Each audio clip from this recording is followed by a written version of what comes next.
Welcome, everybody, to Tuesday Evenings at the Modern. I'm Terry Thornton, Curator of Education. Thank you to our sponsor and longtime friend of Glass Tire. And thank you to all of you for being here tonight, whether here with us in the lovely Ondo designed auditorium at the Modern or with us through live stream. We're glad to have you. We are gathered near and far tonight to gain insight into a fine-tuned, laser-focused project of Rice Gallery at Rice University in Houston under the leadership of Kimberly Davenport. And to celebrate the publication of this beautiful book, One Thing Well, 22 Years of Installation Art, with text by an impressive array of writers, including Kimberly Davenport, and edited by none other than Rainey Knudson. Rainey Knudson, based in Houston, is, of course, the founding editor of Glass Tire, the oldest online-only art magazine in the country, and as noted, a longtime friend and supporter of this program. Retired from her position as publisher at Glass Tire in 2019, Rainey now serves on Glass Tire's boards of directors as well as that of the Houston Seminar and on the advisory boards of Rice University School of Humanities and UCross Foundation in Wyoming. With an insatiable intrigue for art and specifically the visual arts in Texas, Rainey has spoken and written about art for publications and institutions across the country and is currently editing a book for Glass Tire or on Glass Tire while writing a performance piece about the online publication and the development of the internet, exercising her creativity in relation to Glass Tire. Kimberly Davenport is ultimately who brought us all here tonight as she founded Rice University Art Gallery as a contemporary art space dedicated to site-specific installations in 1995 and served as its director for more than 2 decades. With degrees from Maryland Institute College of Art and Yale University, Kim came to Rice from the Wadsworth Museum of Art in Hartford. Considering mandates and input and the resources at hand in determining the direction of Rice Gallery, Kim landed on what she describes in the opening of her essay for the book as, quote, a simple idea. We will do one thing and we will do it well. And the rest is history. A history that will unfold in tonight's conversation between Rainey Knudson and Kimberly Davenport. So before turning the program over to them, please join me in a warm welcome of Rainey and Kim.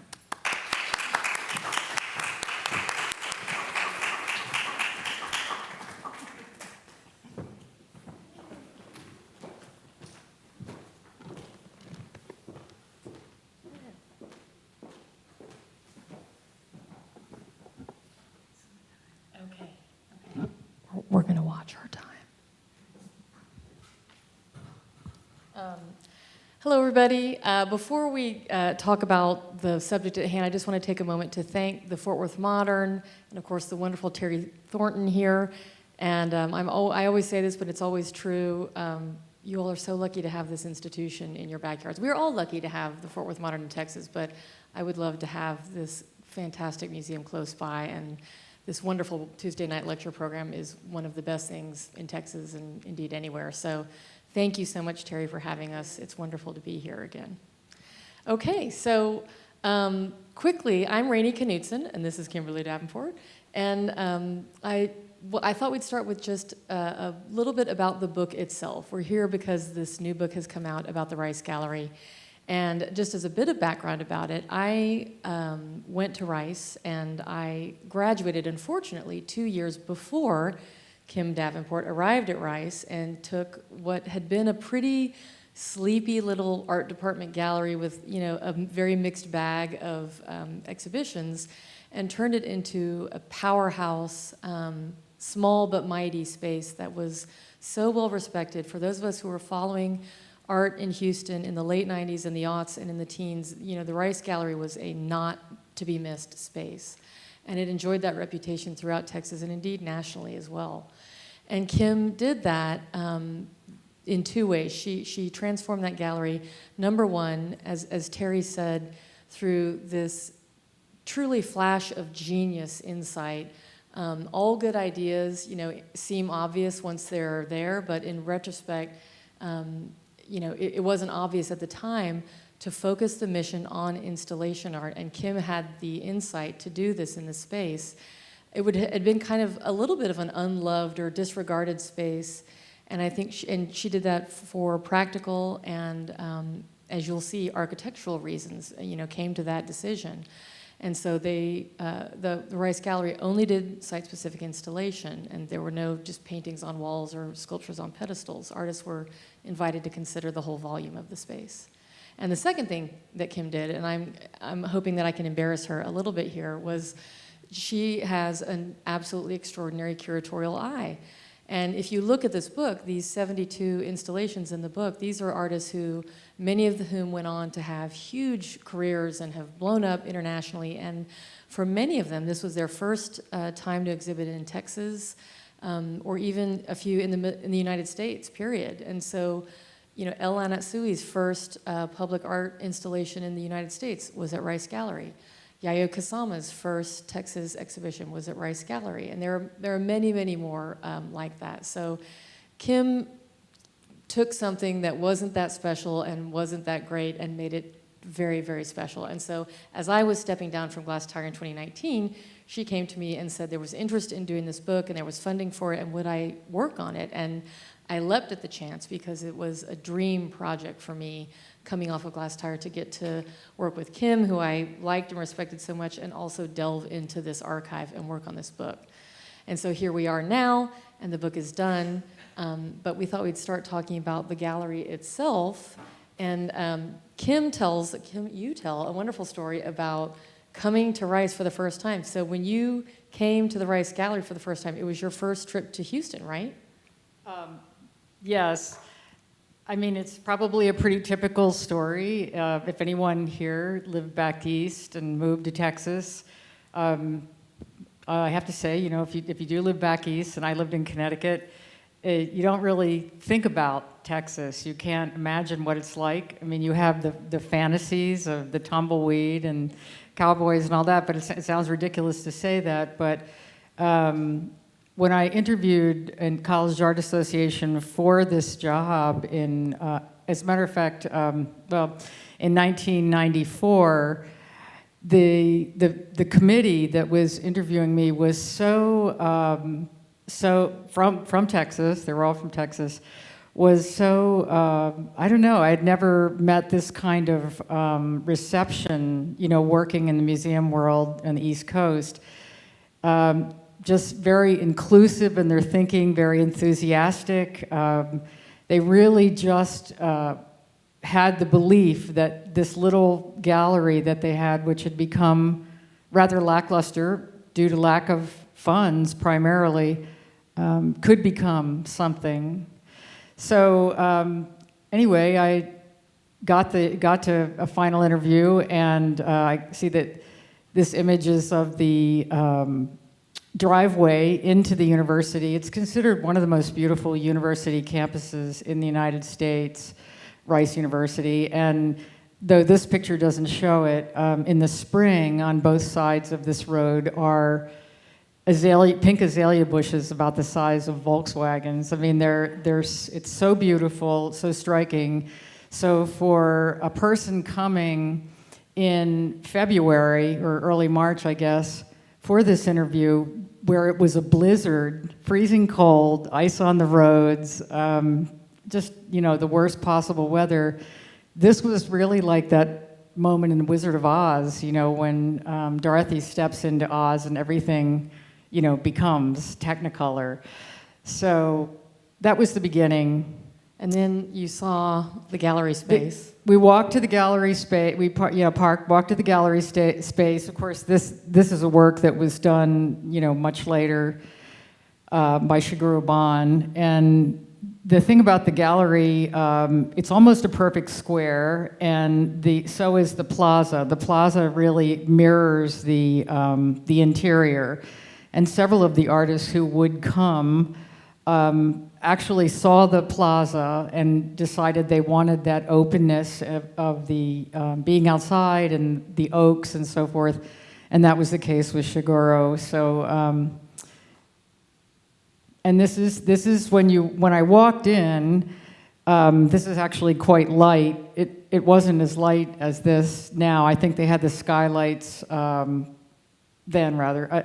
I think they had the skylights covered up. But what really struck me was what was on view at the time. And if you just picture these walls marching in, a rigid line, all at the same height, framed photographs, all the same size. That was the exhibition, and it seemed like the gallery, to me, it seemed empty. Like that if you had this space, would you do that? Would you just choose to use the perimeter? And this is what the space looks like from the inside. And if you notice the black lines of the holding up the windows, that became the motif for the book. And because the gallery is a big white box, it's 40 by 44 feet, a 16-foot high ceiling, and it has this open front wall of glass. And really this, in some ways, this facade of the glass is the star of the gallery. And so it becomes like a jewel box or something that you can look into and defines, what you're seeing before you actually enter. There's a little small satellite gallery to the back. I don't think it doesn't appear, I don't believe, in any of the images we'll show this evening. Some artists would use it. They would choose to use it for one thing or another, or do something that connected with their installation. And other artists chose to have that wall, plastered over, or sheetrocked over and plastered, so it just became a plain space. And this is the gallery foyer, which at that time was one of the busiest spots on campus because it was a direct route from the campus, all the buildings on campus, into the faculty club, which is where everybody went for lunch. And also it was a space, this whole building was full, and it was a space for students, changing classes. So it's empty here, and I think it's probably empty today, but at that time, it was a great place for passersby, and that definitely played a role in thinking about what we would do there. Can you tell the story about when you had the insight to when you realized what you needed to do with the gallery, the mission?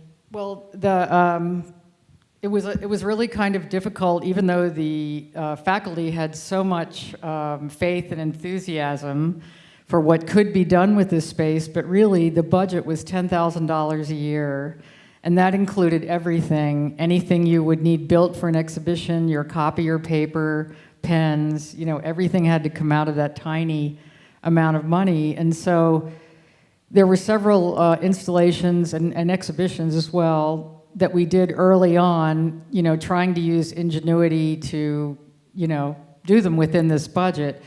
But really, I was just working really late in the office one night and kind of despairing of how this was really going to work without any money and without any fundraising apparatus.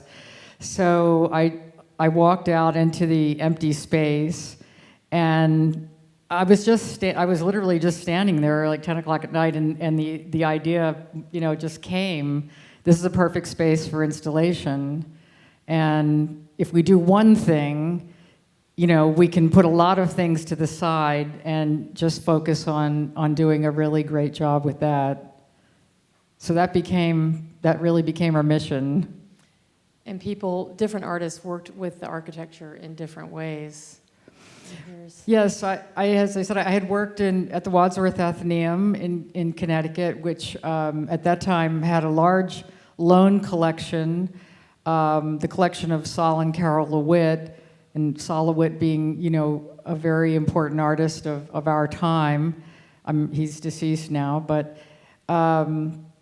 anyway, so, getting to work with conceptual art and minimalist art and so forth, maybe that was another good foundation for working with this pristine space. But there came a point where, again, without having raised a lot of money yet, I just asked Saul if he would do an installation for us. And it really became one of the most extraordinary installations, glossy and flat black squares in 1997, in which he perfectly articulated, the measurements, the proportions of the gallery. And we wound up actually, decades later in reinstalling this installation as the last exhibition at the gallery. And the thing is that because it is site-specific, this can never be replicated unless that same space, to those proportions is reconstructed. So it is in the catalogue Raisonné, but I think pretty much this documentation is it. This is it. And so this was the very, very last. This image is from the second installation in 2017.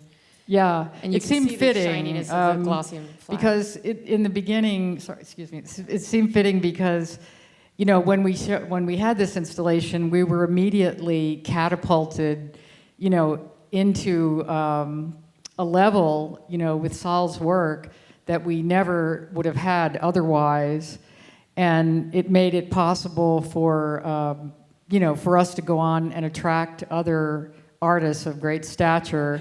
For this installation, the first time it was installed, Dominic DeMenil founded the Menil Collection Houston, came to the gallery one day. Her daughter brought her, and she came in by herself. I was there, and she just asked for a chair. So we just gave her a simple folding chair, and she sat in the gallery, I would say, for more than a half an hour, just taking in, the experience of being in the space. And I wondered, if it was going through her mind at the time also, the correlation with the Rothko Chapel, if you've ever seen pictures of Houston's Rothko Chapel. Not the same by any means, but perhaps in feeling a correspondence. So in just speaking of how artists over the years came to understand the space, and when we would get an artist, we would bring them to Houston for a site visit, and that became the time they could spend time in the gallery, really be in the space, talk to us. We talked about what they might do. Many artists saw the gallery from looking in, from the foyer looking in, and had their flash of insight, right at that moment. And that was true of this artist, Swedish artist Greta Klingberg, who was the only artist who ever created an installation that revealed in a very striking way that really the foyer and the gallery space were simply one large space. And this curtain wall of glass, was a very thin division in a way when you think of a theater and the proscenium arch and the stage, and how, when that's a different reality. That's what you're expecting when you go in. And that's how this thin glass wall really acted that way. It became the province of art inside. So the fact that she, created this unity and showed what this space really was a pretty remarkable thing. And her work incorporated the local logos of, yes, her work, which she's done many public large commissions in Europe and so forth. She collects all of the, as many as she can, logos of the environment where she's going to make the piece. And if you look here, you can see, I don't know, do you have Fiesta stores here? That's a big grocery store I know in Houston. Dairy Queen, of course, founded in Texas. Target, Imperial Sugar. Yeah, I mean there are oil companies, so you have to really look. But it was wonderful how people would come in and they'd be struck by the piece. Often children would naturally circumambulate the piece. They knew exactly what to do, as children always do. But then all of a sudden, they'd have the surprise of seeing these very familiar logos. So it was a wonderful installation. This installation, called All of the Above, by Judy Pfaff, who is really one of the pioneers of installation art and one of its most influential practitioners, was extraordinary. I mean, having said, saying that as one who experienced it, you see the screen, what I call the screen, which reminds me, at least, going back to the years when we didn't just maybe listen to the radio on our phones, listening to the radio and having to tune it, to the station, and you'd get the static, and you would have to really listen until you crisply got onto that correct spot. And that's how she handled the glass. It seemed very kind of electric in feeling. And it also was a kind of a screen that both revealed and hid what you were, going to be able to enter to see. The way Judy works is a really extraordinary way of working. She does not plan in advance. There's no sketch. As a matter of fact, for the announcement for this show, she set up kind of a fake scene of what she was doing in her studio for me, because I asked for that, but she never actually does that kind of planning. So she brought all of this, these interesting materials, these discs and iron balls. There was a gigantic tree uprooted from her property in Tivoli, New York, upstate New York, which she dyed with ink. The fluorescent plexiglass, there was a tremendous amount of drawing on the walls. But the thing about this installation that the pictures, unfortunately, can never reveal is that the feeling when you were in there, and I guess just have to take my word for it, when I first walked into this, I really felt like a sense that the gallery had been expanded, that it was bigger somehow. And it was really like that sensation in a dream where you find another room in your house that you didn't know was there. It was very much like that. And Judy when she came to the gallery, she had stood in the middle of the gallery and looked out at the plaza, which kind of extends the visual space, and said, "This is the biggest little space I've ever been in." And that's exactly how it felt, much bigger than its actual measurements. This was actually an earlier show than this, but we had this show, I believe we had this show right after Saul Levine. I guess we were feeling our oats that we could, invite an artist such as Yayoi Kusama to our tiny unknown space. And with the help of the one museum in the United States that's dedicated to installation art that preceded us, the Mattress Factory in Pittsburgh, they had done a huge show of, 6 or 8 installations that took up their entire building. And we asked, would they help us with communication, which at that time was fax, to communicate with Yayoi and see if she would do some, alter one of her installations for our space. And she did. And we communicated with her by fax, by, sending pictures, such as it were, and measurements and information. And she sent us, just one day, it appeared, what looked like a huge freezer chest. And we were so disappointed because we opened it and we saw these limp, there were a number of limp balloons inside, but we were like, this is never going to fill this gigantic space. But once they began being blown up with a shop vac, they just fit in there.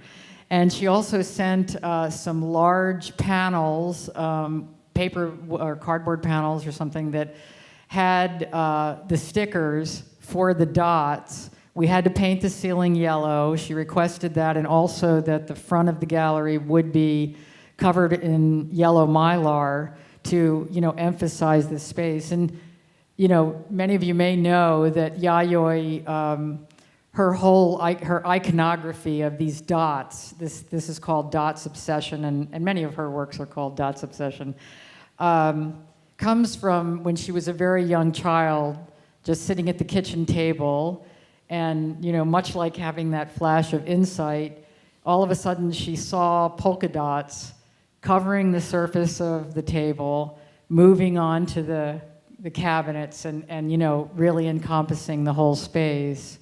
So that's a motif that I believe she's in her 90s now, certainly in her late 80s, I think in her 90s. She lives in a mental hospital in Tokyo and has for quite some time. And anyway, and this is one of the, but this was the first time she had been shown in Houston, so people were just blown away to see what this was. Yes, she is such a household name today, Yeah. and again, Kim brought her to Texas for the first time, and you never painted the ceiling again after this. This is No, the we last couldn't. time. I mean, it's hard to believe we even did that, had it spray painted, that we, I guess this must have been when we started getting some money. Getting some rules in place. Yeah, anyway, and so it was great, but yeah, we could never do it again. This artist was another artist that used the space in a similar way to Yayoi, in that it took you to a place that you had never been and you didn't know where you were. But in a sense, he was the opposite, Stephen Hendy, because he completely, obliviated the architecture. And this artist, who was from New Jersey, just asked for one thing. He came, he saw the space, he knew what he wanted to do, and he wanted to be allowed to work alone, completely alone, in the gallery for 3 weeks over the Christmas break when nobody was there. And I mean, he literally worked alone. This is him on the scaffold, even doing the whole ceiling. He only had, the materials were white foam core, just like anyone can buy in the art store, black gaffer's tape, as is used in the theater, and shop lights from Home Depot, over which you just put a piece of green gel. And so with just these materials, he created this work, Super Thrive, which he likened to being inside of a video game at the time. And it was really about the kind of relentless, unceasing growth. The growth of cities, the growth of agriculture, just the way things were going in the world. And it was 2000, this Yes, it was quite, installation. So it was a lot quite of long it about ago. the internet anxiety and. Yes, definitely. And this was probably the favorite installation of what we always referred to as the science side of campus.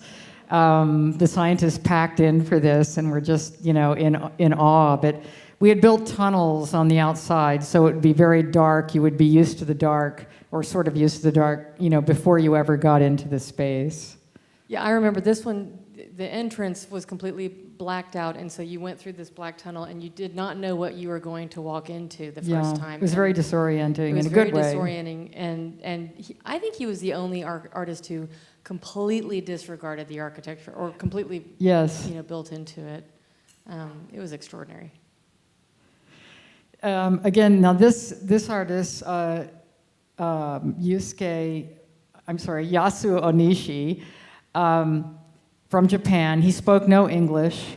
His assistant there, Ayami, was the translator.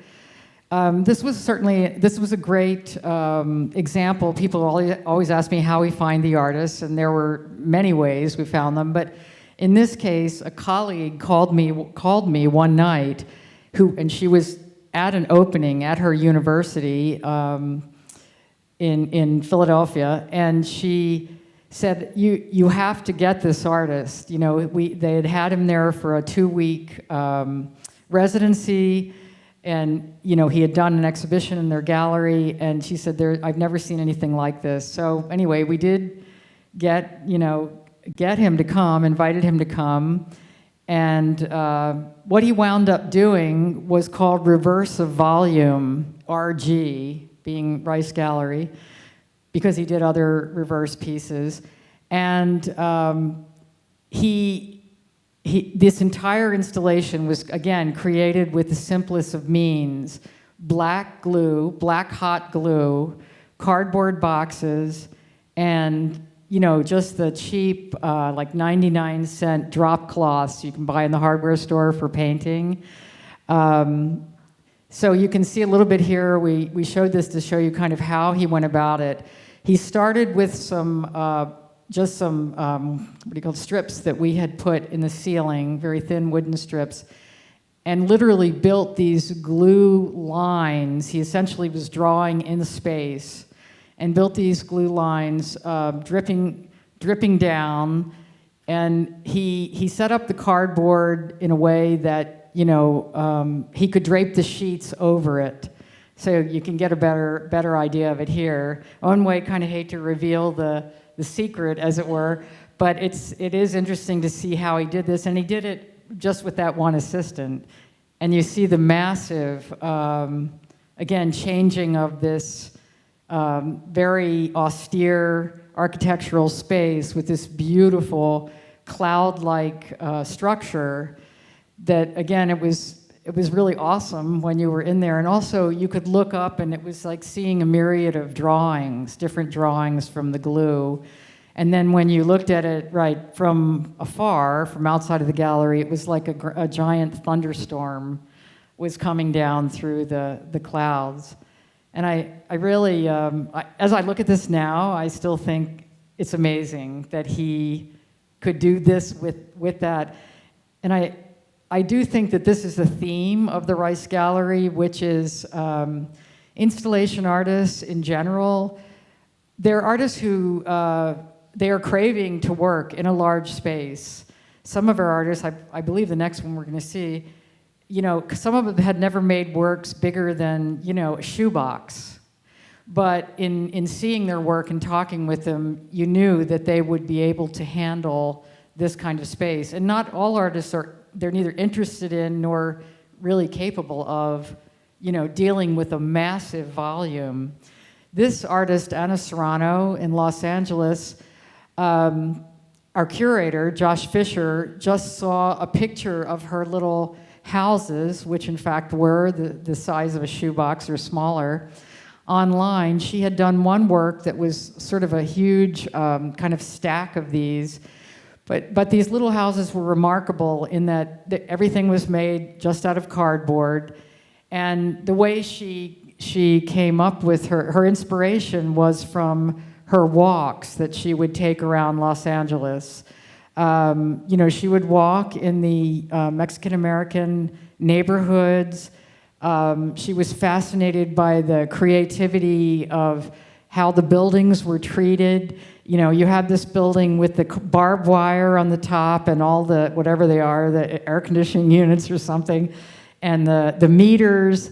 And she would extract these details and make them so beautifully, just, hand make them out of cardboard. This is like a high voltage building, but it's pink. And she said there would be a building that would be a garage, and in the same building would next door be a piñata shop. So the way they divided that was just painting the building two different colors. Or the beautiful fences. So anyway, we asked her to come up with an installation, and she decided to create a Salon of Beauty, which was a phrase that she had seen on the side of a beauty parlor in Spanish.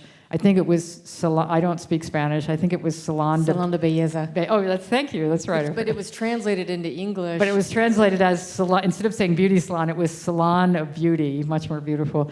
And so that somehow was the inspiration for this. So this is her working on the scale model, and this is her at Rice Gallery. Every single piece of her installation was handmade by her. Here she is, putting up a tile wall made from the individual cardboard tiles that she had made. Again, it was extraordinary. When I was just looking back before this talk at some of the comments people made who saw this installation. Many people saw it who were from Mexico and were just enchanted. It really took them back. They cited specific instances in the guest book. She feels also that this is the way she works is kind of a political statement, because without beating it over people's heads, just by using humor and the very simple materials and so forth, and it just gives you a chance to see, a way of life, a very beautiful and valid way of life that you might not otherwise see unless you live in one of these neighborhoods. So you walked through the whole thing, and ATM, there's the liquor store, all the buildings that would be ubiquitous. Houses, you can see they have the bars in the window, but they're wonderful little tiled garden areas out front. There was a beauty shop, a bakery with a huge wedding cake, tiered wedding cake in the window. A triple X place. Yeah, right, some kind of a porn place, a triple X place. I mean, they were all really the elements that you would experience, walking through an average Los Angeles neighborhood like this. And just to explain, the windows that you see that look so realistic are photographs. So she would photograph doors and windows, right. Or like the AC unit you saw in the previous picture, and put the photographs on the cardboard. Yeah, even the barbed wire that she made by hand was so beautiful. It was just an incredibly crafted work, with so many elements. Sorry. This was actually right before Saul Levine, so this was before Saul Levine. This was our final installation, and by that time, people knew that the gallery was going to be closed, and so you'll see in a following slide that they saw this work set up in the gallery, which was called Cubicle, and they thought the gallery had already been transformed into an office space. And this is Jonathan Schipper, who was here, who did one of these sessions here at the Modern. He wanted to have a completely realistic office space, and we were very fortunate that University of Houston. We just looked around, where could we get this without, buying it? They were redoing an office and gave us an entire office suite of furniture and came and assembled it for us. But the fun for our staff was fleshing it out in a way that people do make their spaces. I've worked in a cubicle before. You try to make it your own space. So there was some wonderful, you can see in this picture in the rear, actually in the center toward the back, the coffee station, the water. The and abject snack area. Yeah, the snack area, the little table where, very unglamorous, lunches brought from home, could be eaten. All kinds of things, just way too many files everywhere. Staplers, paper punches, Post-its, you name it. And each one of these stations we made to have a specific personality.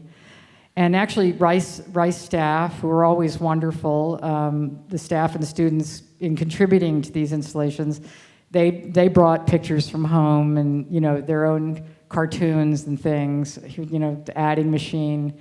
Really, you could walk any place in the university and see pretty much the same scene. But here, attached to every single object, just basically every single object, was a string. And behind the wall, what visitors could not see was, I guess it was about 6 foot tall, an enormous winch, the kind of winch used in shipyards to, pull the boats out of the ships out of water. So Jonathan Schipper's work is largely about time, the inevitable passing of time, the unavoidable passing of time, and how it's happening right now so slowly that we don't even see it.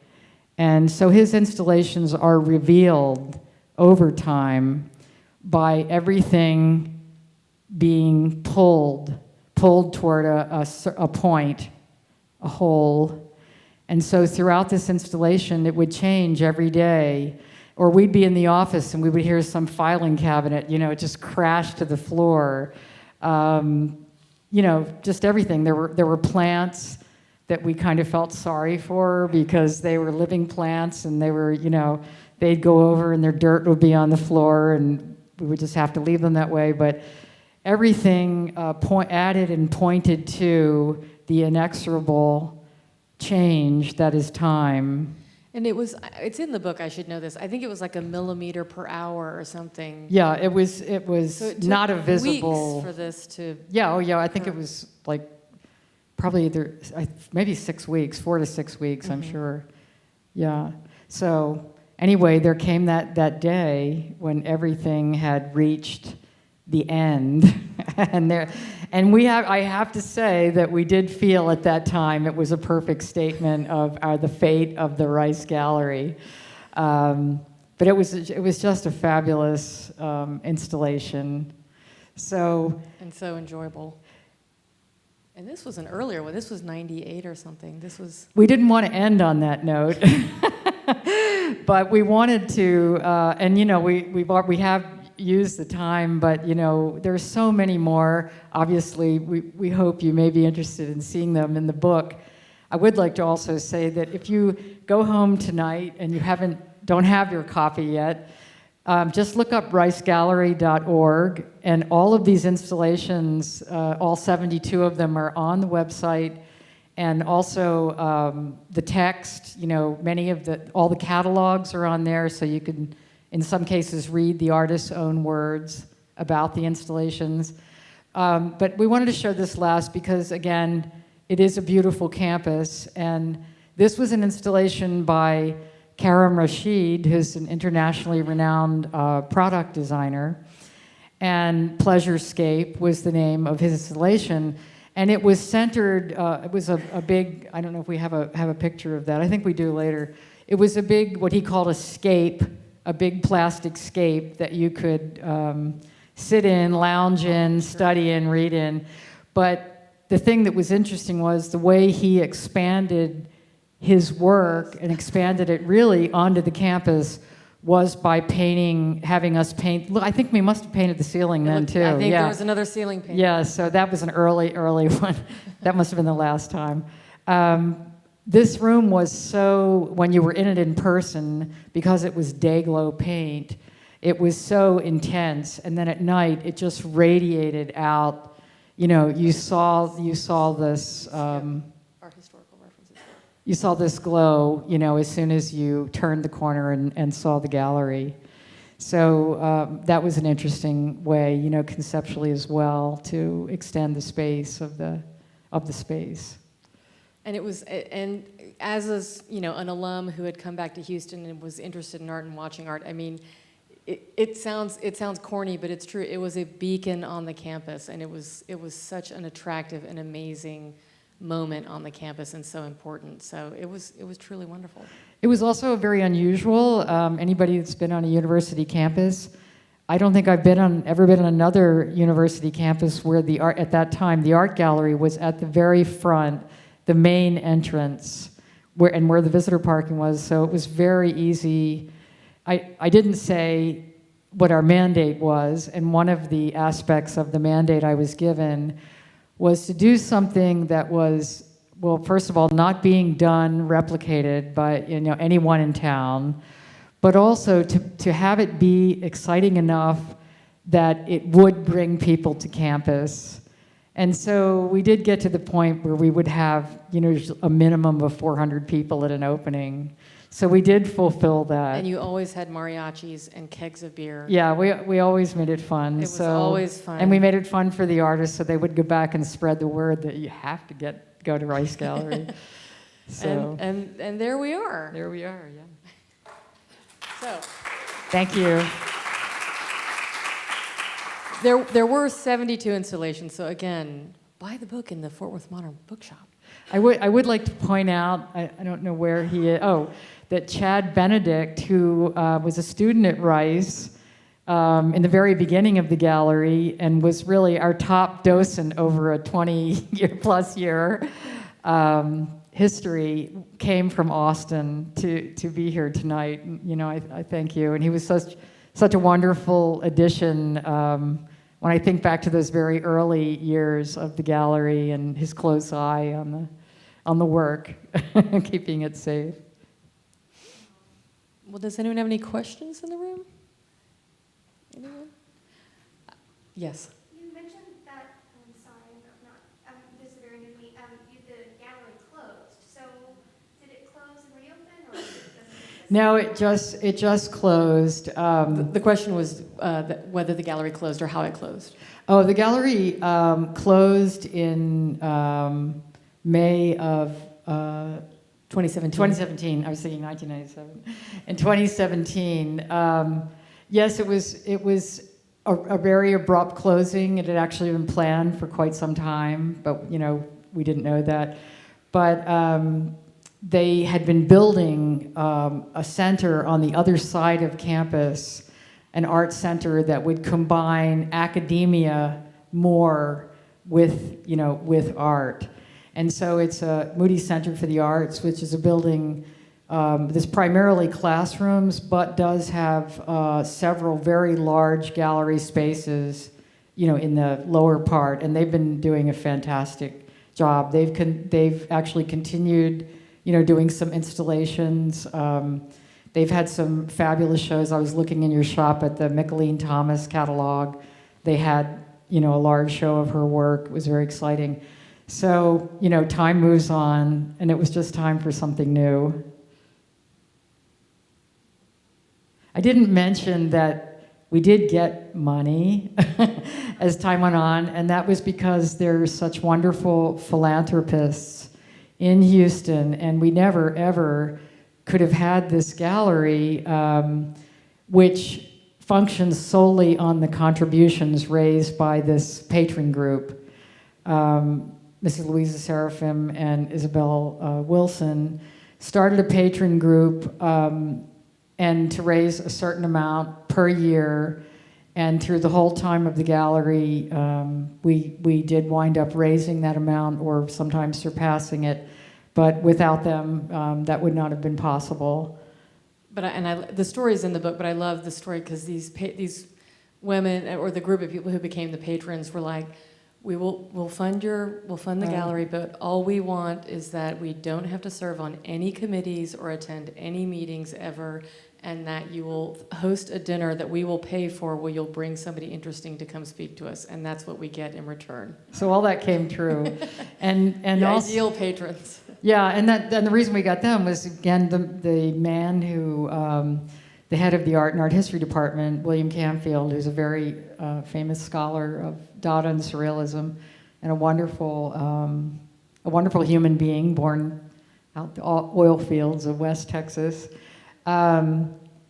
He was the one who really was so respected that I had no contacts in Houston, but he was able to request the meeting, with Mrs. Seraphim that got the ball rolling for us. And when we invited him to the gallery for a box lunch, which was all we could afford at that time, that very day, they made the commitment to start the patron group, which is what kept the gallery going. I'm just so struck by how brilliant this moment was, and how, I don't know if maybe it's because you're on the side of it, but just sort of how at peace you seem to be with the fact that it was this moment. I'm wondering, I guess, how much, if you can recall, like if it's distinguishable at this point,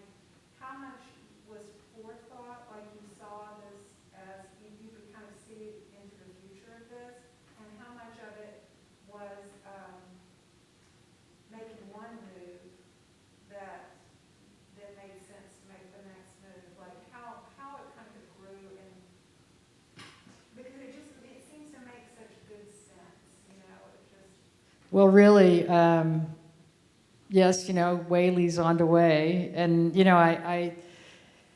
I think once we made the decision that this was all we were going to do, although I think we did have one or two shows we had to slip in, for one reason or another. We didn't include those other exhibitions in this book, but,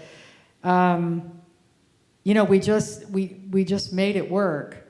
I mean, we knew how much money we had. We knew how we had to divide it. We made a whole system for contract, and we just did have this philosophy of treating the artist extra well, as well as we could, making good impression. And one thing that really helped us, and so we went on. And when Josh, our our curator rather, came 10 years in, he was a computer genius. And I really attribute his being able to get the word out online, all the design publications, all the art publications, the international publications. I think we became known that way. And it went on till it didn't go on anymore. And when it ended, I'm not going to say that I wasn't sad at the time, but our gallery manager, who I'd worked with for so long, had retired. In retrospect, I can see myself winding down, and was extremely happy, to retire after about a year. And then extremely happy, because without Rainey, this book never would have happened. So the thing about the book is that makes us so happy is that the gallery will exist. It will never be wiped off the map, because everything was temporary. So nothing exists. This is the only document of it. Yeah, and this is the photography and so forth. That's how it exists into the future. So we just kept going. We had a small 4 to 5 person, no more than 5 people at any time, usually 4, and our students. And we made, I don't know, it's like Tim Gunn said, we just made it work. We just made it work. I think that something you just said there it just rang clear to me all of a sudden. This feels like a project that believed in art and believed in artists and honored artists, and then the artist in turn spread the news that this is the place to be. I mean, I love That's that true. part of the philosophy is make this good for the artist. Number one, because they bring the goods. Yeah. And it's most fun to work with the artist. And they're often not made central. Right, exactly. Yeah. It does seem distinct in that way. Yeah. That it does seem like it made the artist and the art central. And the freedom, Yeah. because we didn't, two people were important, the artists, but also the public. It was very important to us to show work that, you didn't need to read the label or you know what I mean? You didn't need someone to necessarily tell you it's about this. You could just experience it. It could be, I went to divinity school and they used to have a saying, Mrs. Murphy in the pew, don't ever speak above that because you want it to be understood. That's the whole point. And we felt that we always wanted our installations to be exciting and, something to really experience. And so we didn't really care about, all we cared about was really the aesthetic and the, working with the artist. We never looked for political exhibitions or, tried to fulfill something other than using the space. And I'll just say this final thing. I think it would be really difficult to do this anywhere else at any other time. Now being familiar with academic life, because the gallery at the time when we started was, not really significant to the university.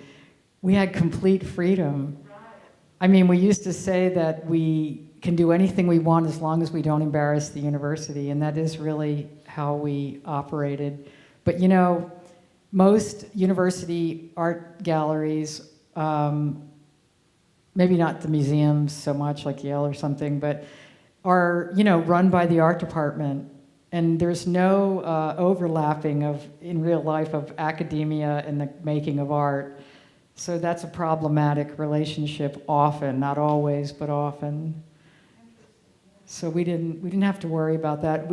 I made it a condition of being hired that we would eventually separate and become independent, and we did that.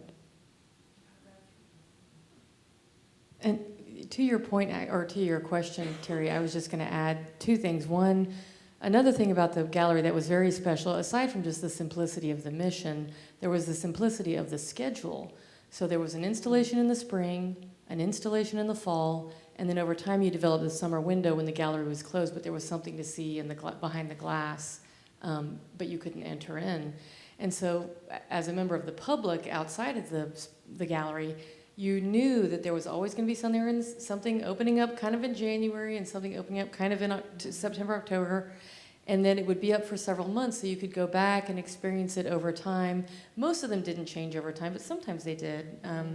So that just keeping things very simple, was part of what made it so spectacular as a visitor. And then to the idea of it closing or things having their life cycle or whatever, I mentioned at the beginning, this idea seems so obvious in retrospect, like all good ideas. But I also, because in 1995, installation art wasn't necessarily an obvious thing. But nowadays, it's kind of everywhere. And we have the Van Gogh video, spectacularama, immersive giga. And so, I think that I would never say that installation art has jumped the shark or run its course, because we were going to talk a little bit about the history of it, as you saw in our Monet water lilies and the Giotto chapel, but it's been around. It goes back arguably to cave paintings, certainly to the Sistine Chapel. So it's going to be around us, this sense of an environmental art. But within the art world of the early 20th century, I think that people have started to glom onto this idea and commercialize it, and it's gotten a little bit gross too. Yes, but people, people, you can't fault people for just liking that to have an experience. It's true. Because there aren't many, outer experiences, thrilling, that we can have. We're watching TV and, so I think people they're longing for something wonderful. That's true. And here I am denigrating it. And it's, No, but it's almost like a spiritual or a desire for the sublime, that immersive thing where just- you're in an environment. Or going to the museum. That a you know what I sacred mean? space where a church would have given you or whatever. Yeah. Anyway, Anyway, thank you. we're babbling. Thank Any you. other You were questions? babbling. Okay. Thanks for coming. Thanks. Oh, sorry, question. I have one question. What is taking place in that area of that Magic Gallery? It's just it's a room full of chairs, and the windows are closed off. You can't see inside, and so it's an orientation center. It's just going, when students come, they call it a welcome It's a center. visitor center. No, not visitor, just students, incoming students. I believe they have orientations in there. Yeah. Oh, rice. Yeah. Anyway, yes, thanks again. Thank you. Thank you.